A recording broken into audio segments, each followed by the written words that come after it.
ছেলেরা যদি 4টা বিয়ে করতে পারে তাহলে মেয়েদেরও 4টা কেন, মেয়েরা আরো বেশি করবে, কারণ মেয়েদের এনার্জি অলওয়েজ বেশি থাকে। ছেলেরা যদি 4টা বিয়ে করতে পারে তাহলে মেয়েরা পারবে না কেন?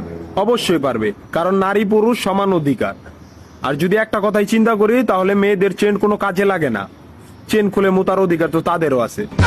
মালে আসেন, একটা চাবি দিয়া যদি 4টা তালা খোলা যায় ওটাকে বলা হয় মাস্টার কি, আর একটা তালা যদি 4টা চাবিতেই খুলে সেটাকে বলা হয় খাঙ্কি।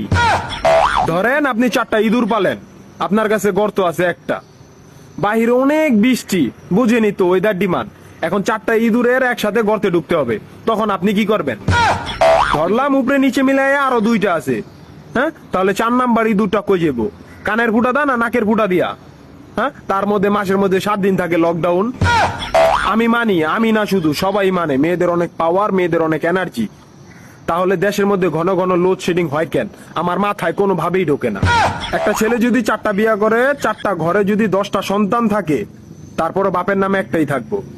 এখন আপনি যদি 4টা বিয়ে করেন, একটা সন্তান হয়, তাহলে বাপের নাম কি দিবেন? সলিমুদ্দিন, কলিমুদ্দিন, আনোয়ার, মনোয়ার, নাকি গড়ে মিলাইয়া জানোয়ার? আপনি কি নারী না ঢাকা শহরের লোকাল গাড়ি?